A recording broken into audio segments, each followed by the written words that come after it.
chrétienne doit être orientée par le Saint-Esprit.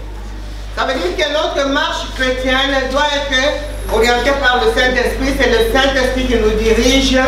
Donc c'est pourquoi nous disons, la Bible nous dit que sans le Saint-Esprit, nous ne pouvons rien.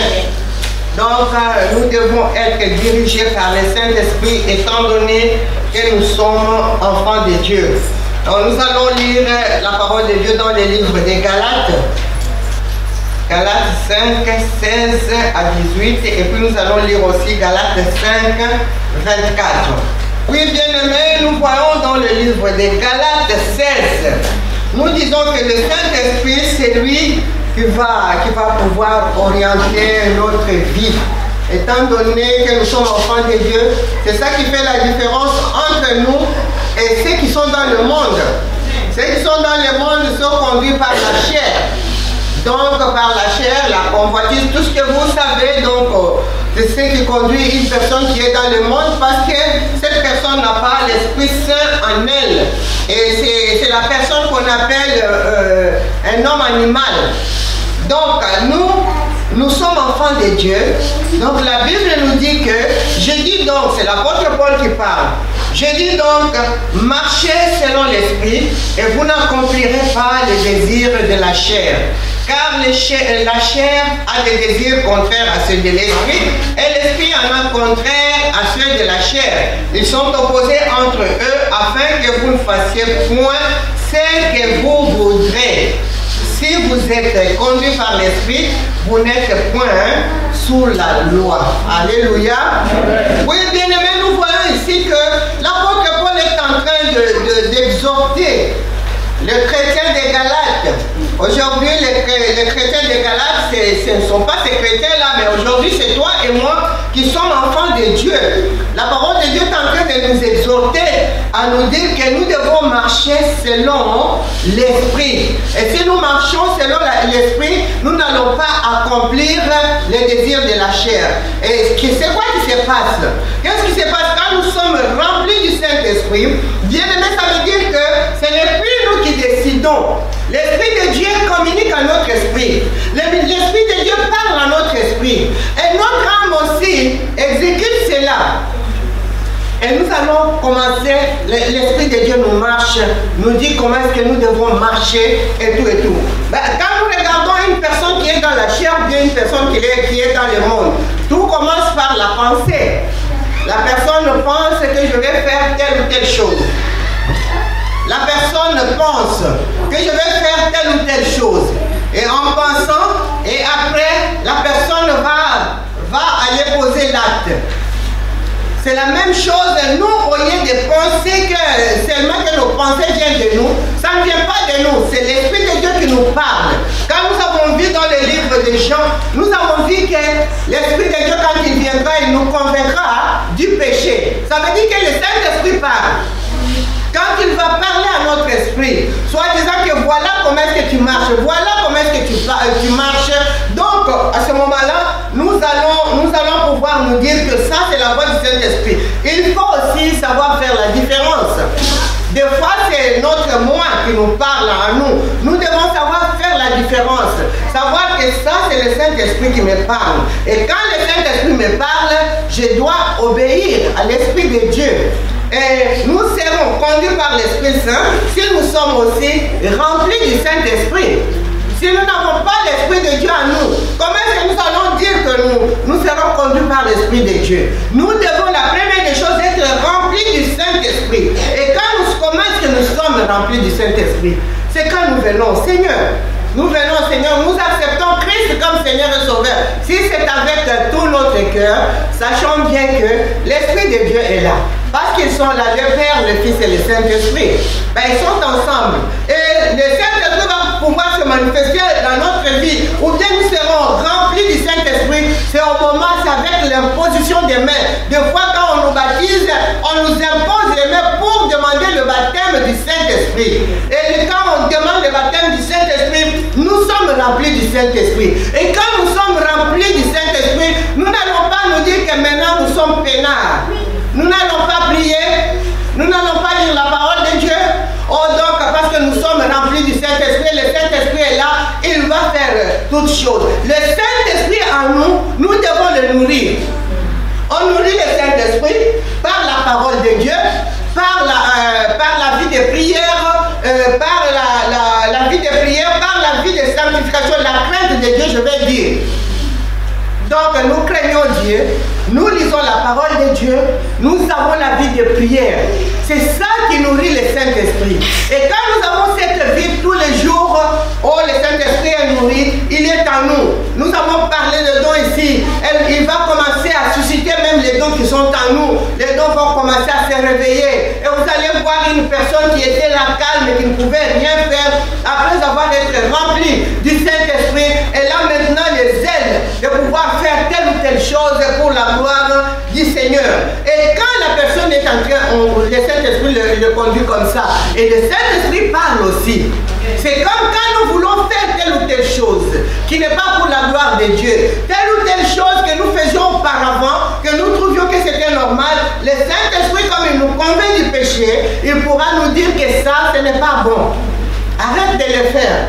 Mais à tout moment aussi, il y a des fois nous obéissons. Il y a des fois nous désobéissons. Tu sais que le Saint-Esprit te dit de ne pas le faire, mais tu le fais quand même. Quand tu le fais, ça veut dire maintenant tu as Christ et le Saint-Esprit. C'est pourquoi tu entends quand on a prié, on commence à dire, ben oui, cher Saint-Esprit de Dieu, si je t'avais attristé, daigne me pardonner. Parce que la Bible nous dit aussi que n'attristez pas le Saint-Esprit de Dieu, par lequel vous avez été scellés au jour de la rédemption. Bien-aimés, si nous attristons le Saint-Esprit, il ne va pas fonctionner comme il faut. Une personne triste ne peut pas faire son travail comme il faut parce qu'il y a la tristesse en lui. Mais regarde bien une personne qui est dans la joie, vous allez voir qu'il va faire le travail avec tout son cœur. C'est la même chose avec le Saint-Esprit parce que le Saint-Esprit est une personne. Lui, en nous, quand il nous parle, il nous donne des conseils. Le Saint-Esprit ne peut pas nous amener dans un mauvais chemin. Ce qu'il va nous dire, c'est de pouvoir faire ce qui est bon. Ce que le Saint-Esprit va nous dire, c'est de pouvoir faire ce qui est dans la volonté de Dieu. Et nous devons savoir qu'en nous, il y a le conflit spirituel qui fait rage à l'intérieur de nous. Ça veut dire que notre corps est là. Il veut que nous fassions. C'est que nous disons les moi. Le corps veut que nous fassions cela. Mais l'Esprit dit que ce n'est plus toi qui vis. C'est Christ qui vit en toi. Maintenant, tu ne fais plus ta volonté à toi. Tu vas faire la volonté de Dieu. Bien-aimés, sachons bien qu'à l'intérieur de nous, il y aura ce conflit pendant toute notre vie. Mais tu dois savoir à qui obéir. Mais des fois, nous obéissons à notre voix. Pour pouvoir, c'est là où on appelle que nous avons péché. Parce que nous avons obéi à la voix, nous avons désobéi au Saint-Esprit et nous avons obéi à notre voix à ce moment-là. Mais nous devons savoir que ça ne va pas se terminer. Il y a des gens qui croient que quand nous sommes remplis du Saint-Esprit, l'ennemi ne peut pas nous tenter, il va nous tenter. La Bible nous dit que votre ennemi, le diable, rôde comme un lion rugissant, cherchant qui dévorer. Il rôde. Sache bien qu'il n'a pas percé, il a pu tenter Christ. À combien plus forte raison il va te tenter, toi et moi? Christ était en jeûne. 40 nuits, 40 jours. Il a gêné. Mais il n'a pas eu peur. Hein? Il n'a pas eu peur. Il est parti aussi avec la parole. Vous savez, le diable vient, il vient aussi, et quand il vient nous tenter avec la parole. Il va se faire quoi? Il va se déguiser en ange de lumière. Entrer dans l'église de Dieu comme un enfant de Dieu. Il vient aussi tous les jours à l'église. Il prie aussi comme tout le monde. Mais il a sa mission. Mais quand nous avons le Saint-Esprit en nous, le Saint-Esprit va te dire que ça, non. N'écoute pas. Combien est-ce que nous avons désobéi à Dieu et nous avons écouté l'ennemi? L'ennemi, nous l'écoutons partout, deux fois. Maintenant, nous avons la possibilité d'entrer à l'Internet, d'aller écouter la parole de Dieu à l'Internet. La parole que nous aimons beaucoup, c'est là où on insulte les hommes de Dieu. C'est là où on dit qu'ils sont des voleurs. C'est là où on dit qu'ils sont ceci, ils sont cela. Nous aimons ça beaucoup. nous devons écouter. Mais oui, tu ne sais pas l'Internet, ça s'est passé comme ça. Est-ce que tu as écouté la voix du Saint-Esprit? Le Saint-Esprit t'a dit que les hommes de Dieu sont des voleurs. Les voleurs, c'est le diable. Ce ne sont pas les hommes de Dieu. Et beaucoup se donnent à ces choses-là. Et c'est lui-même que tu écoutes à l'Internet, tu le connais. Tu connais sa vie. Il y en a qui disent qu'écoute ce que je te dis, mais ne fais pas, ne regarde pas ce que je fais. Mais comment est-ce que toi tu peux me donner des conseils alors que toi tu ne fais pas? Ce que tu me dis, c'est ce que toi tu fais. Parce que je vais prendre le modèle sur toi. Alléluia. Donc, bien aimé, on nous dit que les désirs de la chair sont contraires à celles de l'esprit. Donc, ils sont opposés entre eux, afin que vous ne fassiez point ce que vous voudriez. Auparavant, on faisait ce qu'on voudrait. On s'est levé le matin, on s'est dit, mais je vais faire telle ou telle chose. Aujourd'hui, la personne qui va me chercher va me trouver. Aujourd'hui, je vais faire ceci, cela. Mais ce que tu me dis, ce ne sont pas des choses, des bonnes choses.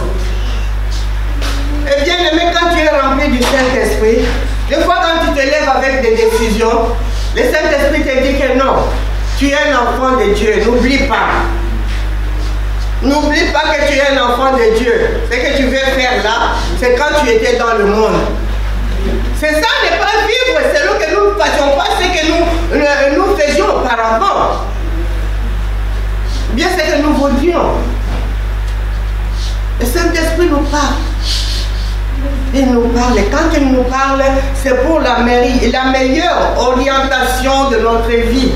Et quand nous l'écoutons, vous allez voir que nous allons accomplir beaucoup de choses que Dieu veut que nous puissions faire. Au verset 18, on nous dit, si vous êtes conduits par l'Esprit, vous n'êtes point sous la loi. Donc, si nous sommes conduits par l'Esprit de Dieu, nous ne sommes plus sous la loi. Donc, en dessous de la loi, nous sommes au-dessus, ou par-dessus la loi. Parce que nous sommes conduits par Dieu lui-même. Dieu est en train de nous diriger, de nous guider. Quand j'ai regardé l'autre message, c'est direct et c'est bien. Il commence à me dire, voilà comment est-ce que tu vas parler. Voilà. À un certain moment, je me lève, je vais aller laver les assiettes. Le Saint-Esprit me parle. Voilà ce que tu vas dire. Voilà ce que tu vas dire. Voilà ce que tu vas dire. C'est ça, être conduit par le Saint-Esprit, orienté par le Saint-Esprit. Sans le Saint-Esprit, nous ne pouvons rien. Même dans l'œuvre de Dieu, nous allons mettre la zizanie dans l'œuvre de Dieu. Nous devons être conduits par l'Esprit de Dieu. Et quand l'Esprit de Dieu est avec nous, nous allons donner le message du temps. Je suis allé là où je suis allé, j'ai donné le message du temps. Moi, je ne connais pas l'église, le pasteur, parce que tous deux ils sont pasteurs, la femme et le mari. Donc, ils m'ont rien dit de ce qui se passe à l'église. Mais tout ce que j'ai parlé, c'était de ce qui se passe à l'église. C'est ça le Saint-Esprit. C'est pourquoi on dit que nous sommes des prophètes. La parole de Dieu est la prophétie par excellence. Et quand tu vas y aller comme ça, tu ne vas pas prophétiser pour dire oui, Dieu me dit maintenant que toi tu as fait ça, toi. Non. Mais quand tu parles à travers la parole de Dieu, Dieu est en train de parler et Dieu est en train de viser les gens. C'est comme si on t'a raconté des choses. Moi-même, je ne sais pas que Dieu est en train de viser les gens, mais la parole de Dieu est en train de viser les gens. Alléluia. Pourquoi? Parce que le Saint-Esprit connaît que c'est le message du temps. C'est ce que tu vas aller donner. Et quand l'homme de Dieu s'est mis debout, il était content. Il a dit, je ne savais même pas qu'il était, qu'il y avait ici, c'est quoi. Donc, voilà, l'Esprit de Dieu a parlé, il a fait ce qu'il avait à parler. Donc, pour nous dire que quand nous sommes conduits par le Saint-Esprit, nous ne sommes pas sous la loi. Nous sommes au-dessus de la loi. Pourquoi? Parce que nous sommes conduits par Dieu lui-même. Et quand Dieu conduit les choses, il les conduit comme il faut. Amen. Nous devons aimer le Saint-Esprit bien-aimé. Nous devons aimer que le Saint-Esprit nous oriente. Des fois, il y a des choses que nous lèvons et nous allons faire telle ou telle chose. Et tu vois que les choses m'échouent. ça échoue. Oh mais non, j'ai mis ça entre les mains du Seigneur. J'ai mis ça, mais comment est-ce que le Seigneur ne fait pas? D'ailleurs, moi je donne ma dîme. D'ailleurs, moi je donne. Moi je donne. Ce n'est pas par rapport au donner que Dieu va le faire. Dieu est un Dieu de temps aussi. Peut-être que tu t'es levé dans le temps qui n'est pas le temps de Dieu. Dieu t'a déjà parlé, tu n'as pas écouté. Tu continues à faire. Mais ça va échouer parce que tu dois attendre le temps de Dieu. Si Dieu ne t'a pas dit de te lever, ne te lève pas. Les enfants d'Israël étaient avec Dieu qui le conduisait. Pendant la journée, c'était la nuée qui le conduisait devant. Et pendant la nuit, c'était le feu. Et quand il n'y avait pas la nuée ou le feu, donc les enfants d'Israël s'arrêtaient. Ça veut dire un langage caché de Dieu. Qui veut dire que Dieu n'est pas là, vous devez vous arrêter. Nous voyons comment est-ce qu'il s'appelle David. Le roi David, quand les Philistins se sont levés contre lui, il est allé chercher la face de Dieu d'abord pour avoir l'orientation de Dieu. Combien est-ce que nous n'avons pas l'orientation de Dieu? Combien est-ce que nous voulons faire de nous-mêmes? Oh, mais moi je vais le faire. David a cherché l'orientation. Dieu lui a dit que va. Je vais leur donner entre tes mains, tu vas les taper comme un seul homme. Vas-y, tu vas le vaincre. Et David est sorti devant, il a combattu avec les Philistins, il les a tabassés et puis ils sont partis, ils ont laissé leur butin et tout. David a pris même leur butin, ils sont partis avec. Le diable, comme lui, il s'élève encore, il est venu encore, il a changé de tactique, de technique. Donc il est parti dans l'autre sens pour pouvoir faire la guerre à Daniel et à David. David n'a pas dit que non. Dieu m'avait dit que je dois sortir devant un non bien-aimé. David s'est dit que je vais chercher encore la face de Dieu. Il est parti chercher la face de Dieu. Et cette fois-ci, Dieu lui a dit que tu ne vas pas sortir devant eux. Tu vas le contourner, passe par derrière. Quand tu y arriveras à tel endroit, arrête-toi. Et quand tu entendras, alléluia, quand tu entendras les pas devant toi en train de marcher, sache que je suis avec toi. Maintenant avance et entre dans le combat. Combien de fois nous sommes rentrés dans le combat de nous-mêmes, soit disant que Dieu est avec moi? Qui t'a dit que Dieu est avec toi? Il faut entrer dans le combat quand Dieu est avec toi. Oh, quand tu combats avec Dieu, tu vas vaincre. Amen. Oh, quand tu fais quelque chose avec Dieu, tu vas vaincre. Amen. Oh, ne te lève pas de toi-même pour aller faire quelque chose. Il faut chercher la face de Dieu et que l'Esprit de Dieu puisse te conduire. Alléluia. Nous devons être conduits par le Saint-Esprit bien-aimé, étant donné que nous sommes enfants de Dieu. Même ce que nous écoutons tout autour de nous. Aujourd'hui, c'est ce que se disent enfants de Dieu, remplis du Saint-Esprit. Enfants de Dieu, tu parles en langue. Tu ne peux pas détruire l'œuvre de Dieu. Parce que c'est l'œuvre de Dieu. Combien de gens qui se disent enfants de Dieu, qui sont parmi les enfants de Dieu, mais qui chuchotent.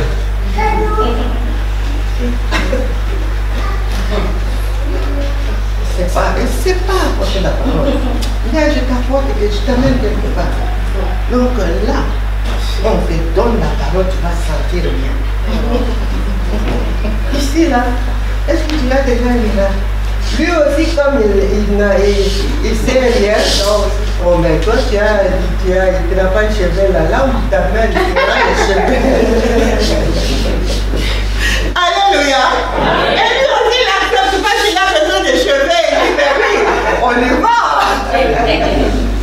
Je vais voir les cheveux pousser. Mais tu n'es pas, tu dois faire examen de conscience.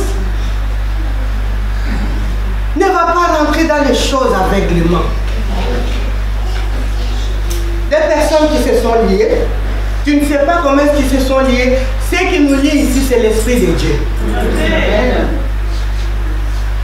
Toi tu es rempli, moi je suis rempli. C'est pourquoi nous allons parler le langage de Dieu.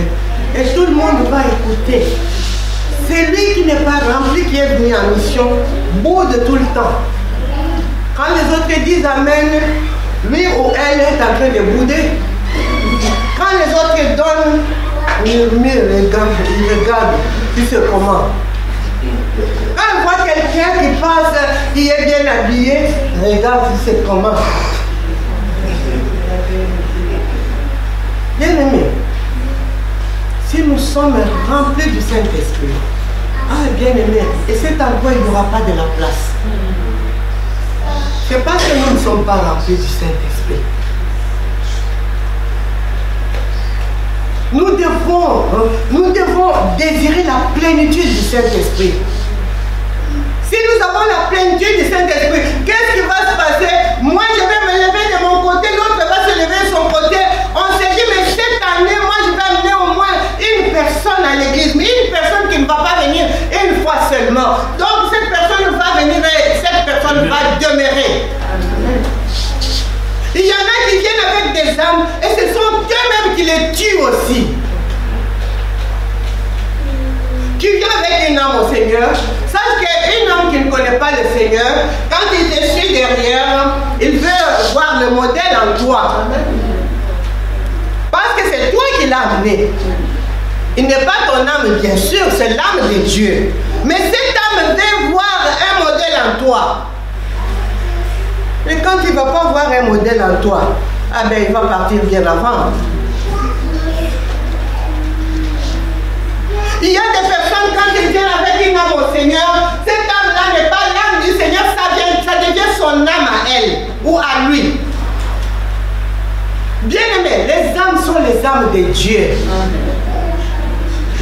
Je vous ai déjà dit une fois que vous savez, nous sommes tous les gagnants d'âme.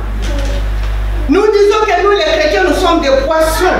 Nous ne sommes pas des poissons. Nous sommes des brebis. Parce que le poisson, c'est dans la mer. La mer, c'est le monde. Et notre mission, la mission des gens qui évangélisent, se termine à la plage. Quand nous allons pêcher les poissons, nous allons dans le monde, nous gagnons les âmes. Et quand nous venons avec ces âmes, nous arrivons au bord de la mer, à la plage, et nous prenons ces âmes, nous confions au pasteur.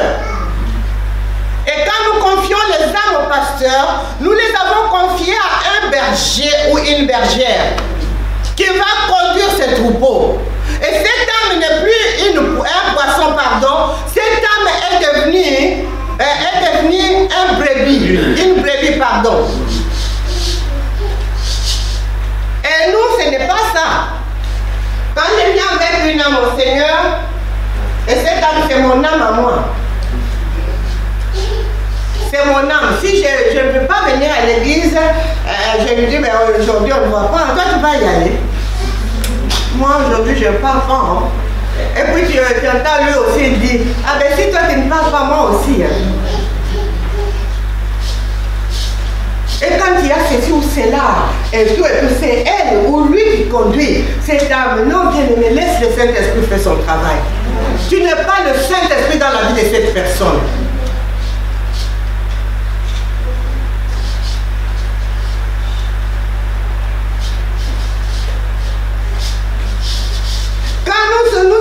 Cette âme, elle devient un enfant de Dieu dans l'église, commence à venir à l'église, ça devient une brebis, ce n'est plus un poisson. Et nous qui avons amené cette brebis, cette âme qui devient une brebis, nous retournons encore dans la mer pour aller chercher encore les poissons qui vont se convertir en brebis. C'est là où vient ce verset qui est là. Allez, partout dans le monde, et faites de toutes les nations des disciples. Si nous sommes conduits par l'Esprit, et quand tout un chacun de nous prend la décision pour dire, mais moi, je vais amener des âmes cette année. Les âmes qui ne vont pas partir, qui vont demeurer dans cette église. qui vont comprendre la parole de Dieu, qui vont servir le Seigneur.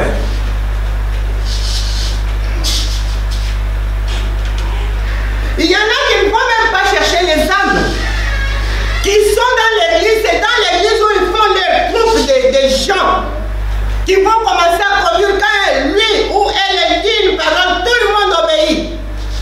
Quand elle lui demande de faire la rébellion, tout le monde commence à se rébeller. Celui-là fait ça, celui-là fait ça, on ne sait pas. Nous devons être conduits par l'Esprit de Dieu. Si nous sommes conduits par l'Esprit de Dieu, nous allons nous aimer les uns les autres. Si nous sommes conduits par l'Esprit de Dieu, la volonté de l'Esprit de Dieu qui est en nous est que tout le monde puisse parvenir au salut. Que tout le monde puisse demeurer dans la présence du Seigneur. Si tu commences à voir quelqu'un qui commence à te décourager dans les choses de Dieu, quand tu pries, chasse l'esprit qui est dans la personne. La personne n'est plus normale. Elle est devenue anormale. Parce qu'on ne peut pas servir deux maîtres. Si on sert Dieu, ce n'est que Dieu. Si on sert le diable, ce n'est que le diable. Si on se dit qu'on est au milieu, il n'y a pas de milieu chez Dieu. Donc si tu es au milieu, ça veut dire que Dieu n'est plus dedans.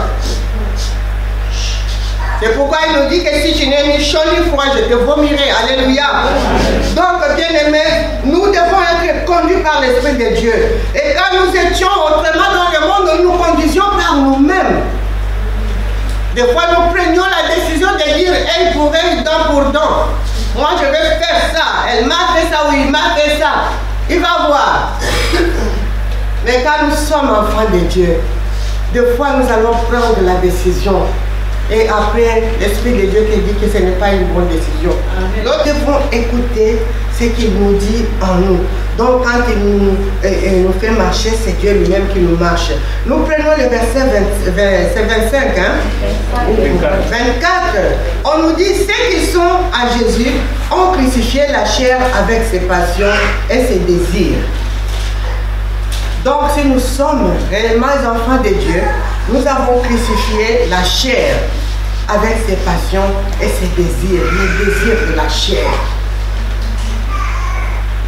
Oh, tellement, toi tu es dans ça, tu vis même dans la distraction. Oh, tu es dans ça, dans ces désirs-là.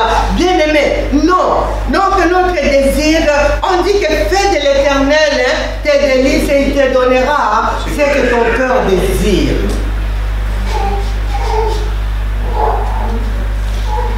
Le désir de la chair, il y en a. Il ne peut pas voir quelqu'un qui a fait quelque chose. Regarde bien. Demain, tu viens. Et tu vois, elle vient aussi avec la même chose. Elle fait la même chose. Ce n'est pas toi, à une personne, deux personnes, trois personnes. Qu'est-ce que tu cherches, ma soeur, mon frère? Tu cherches la compétition? Dans le Seigneur, il n'y a pas la compétition. Nous sommes en train, notre compétition est spirituelle. Pourquoi? Parce que nous sommes en train de courir. Nous courons spirituellement pour recevoir notre couronne auprès du Seigneur. La compétition n'est pas dans les habits. La compétition n'est pas dans notre façon de marcher, notre façon de parler, notre façon de faire. Bien-aimés, nous sommes différents les uns les autres.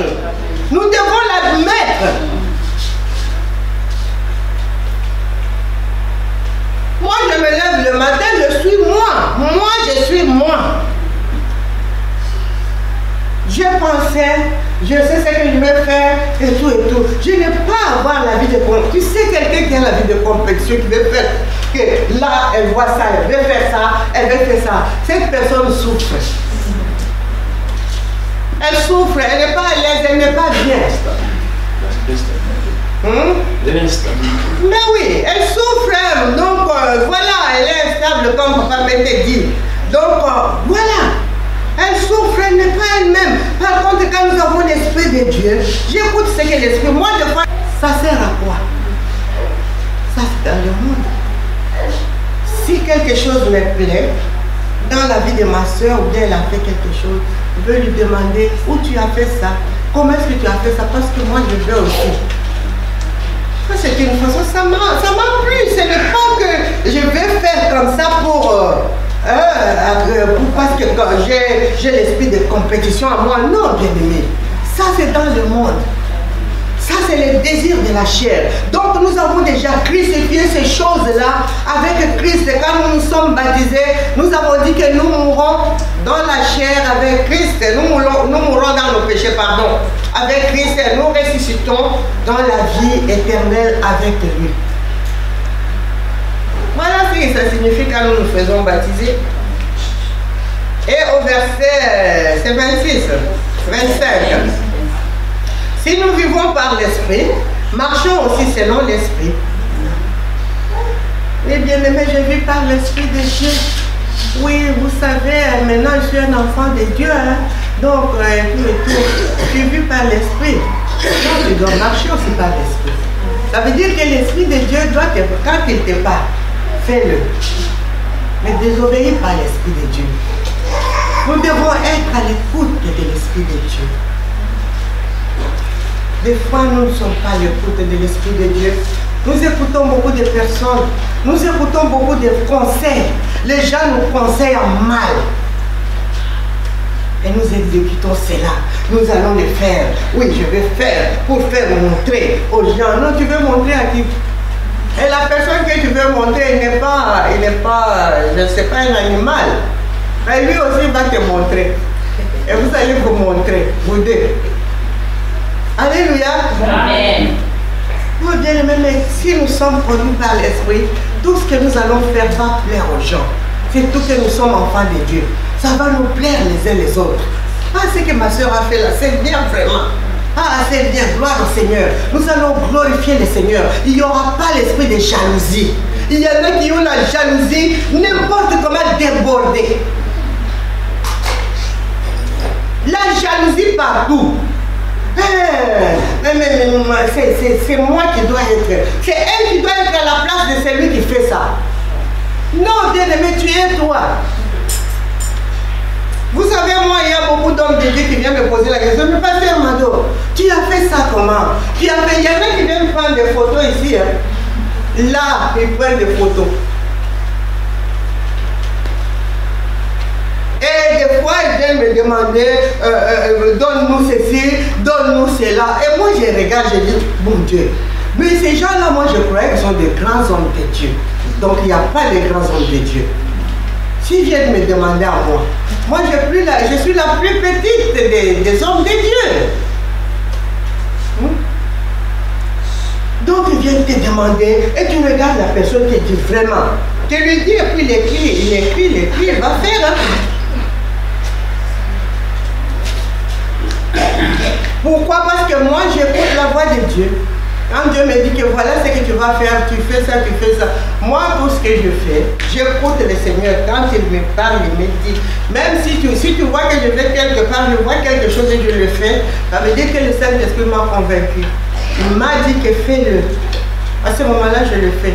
Sinon, je ne le fais pas. Je vais le faire pourquoi? Parce que l'œuvre, cette œuvre, ce n'est pas mon œuvre, c'est l'œuvre de Dieu. C'est Dieu qui conduit cette œuvre.